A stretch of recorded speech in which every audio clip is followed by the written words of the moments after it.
Horror in the film, I'll give no stars to. Family-friendly movie. There's nothing in here that'll terrify a kid. From the actor behind Jim Office and Green Screen Richard, it's the new hit children's film, If. That was the weirdest fucking sequel to A Quiet Place I've ever seen. One day I just started seeing ads for this movie, and as I learned more about it, I just knew I had to watch it day one. Johnny is a kind of suspicious individual. A Quiet Place already had allegations of plagiarism, and now he's making this weird If movie about imaginary friends seeking refuge in this home, and the main character is named fucking Blue. I'm blue. But you're purple. My kid. Well, he was colorblind. They're ripping off my boy Foster, my homie Foster. This shit doesn't even have Frankie in it. How am I supposed to watch this? For some reason, there was like a huge ad campaign going for this movie on Nickelodeon, and I only know this because I was in a shitty hotel and it had cable, and now I know the only thing they do on cable is play movies or advertise movies. Not enough.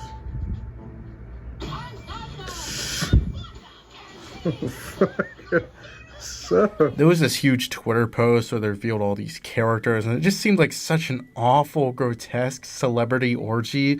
Like, they advertised this like all of these characters would be important because they're being voiced by your favorite celebrity, but only like 3 of them are actually important. The rest get like fucking 4 lines of dialogue. Look at all of these characters. This looks like fucking Amazing World of Gumball, the Banana Joe. And Mom said too much candy isn't good for your tummy, but I said...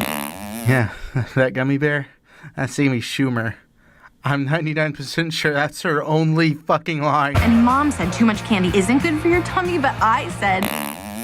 Was that supposed to be a fart joke, Disney? There's like a weird Maya Rudolph crocodile. There's Keegan-Michael Key's slime character that wants to get into my DMs like a little freak. Side note, Keegan-Michael Key is the hardest working actor I've ever seen. He must have debt or something because he's in fucking everything. He's in Wonka, which I should have reviewed instead of this movie. He's in the Mario movie, and then immediately he's in Migration, which is also Illumination. They just got him twice. And he's already been in a shitty Bird movie. Oh no, the Storks fans are after me. There's one If that's just a guy in a spacesuit, and then there's Larry David, but they didn't get Larry David to voice him.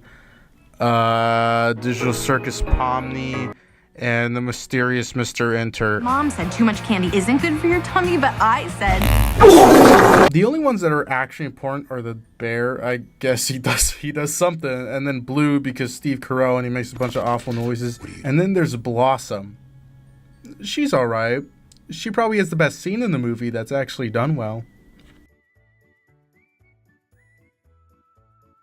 I thought the scene in the movie where Blossom was like, I'm not gonna go into the audience and touch seatbelt. I was like, man, this What's the point of watching if Blossom's not gonna jump out of the screen? I'm fucking itching for her. She's under my skin. She's under my... I'm giving birth to a kid! I thought it was kind of sweet. Hi. The animation is mostly fine, but there's some weird, awful looking rotoscoping and awkward direction when the actors have to interact with the characters. But I just want to point out that the movie looks like it was animated by horror skunks. Like that animation channel that makes those Garten of Bam Bam videos. Yeah, it looks like that. I don't want to be here. I don't want to be alive anymore. The movie is paced really weirdly. Like, it takes too long to get to the Blossom. And then when it does, there's like, I swear to God, a 5-minute dance sequence for literally no reason. Like, I don't even know what's happening. I don't know what it's trying to convey. It has the energy of the Candle Cove screaming episode. Oh my God. They're throwing around Ryan Reynolds, who is the If caretaker or something, but he sucks at his job and he hates everything. I don't know. He had extra time while filming Deadpool. Him and this girl he has no relation to are like trying to get the Ifs to reunite with her kids, and I thought the movie would be like 3 hours because they start that plot like an hour in. I was mortified when they kept failing to reunite Blue, but luckily the movie kind of just forgets the plot and it ends like 15 minutes later. But first, I want to talk about Johnny.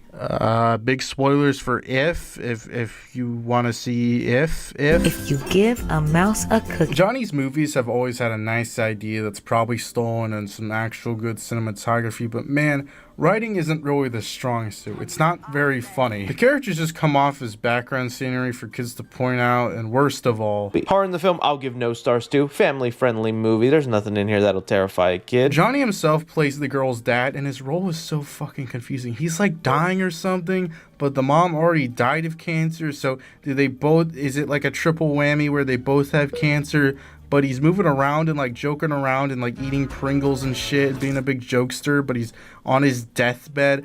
I don't know what illness he has, and they're like about to pull his life support, and he just wakes up. What the fuck is going on? No, he's fucking. He says like, "Oh, I'm sick," but he's like fucking running around his room. He never dies. There's no like less. He's just fine.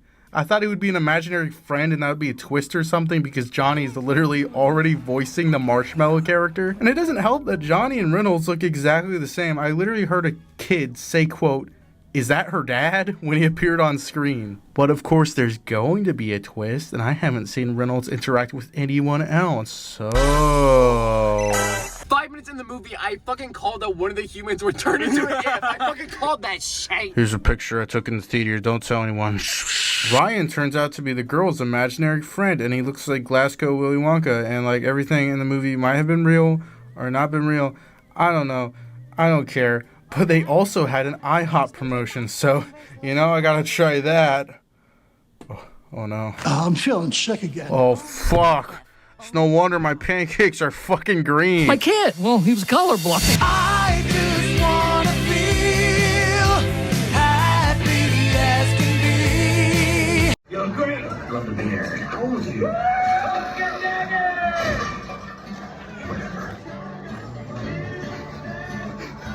After watching the movie, all I could think about was Yokai Watch, so I started putting Yokai Watch music in, and now I just, like, don't even watch the movie. Go find, like, the Yokai Watch, like, live-action movies that look all fucked up. Go watch those instead. I feel like that'd be a way better time. That's just really all I got. You know, they're kind of like imaginary friends. It's, like, kind of like the same idea, maybe, yeah, but, no more yeah.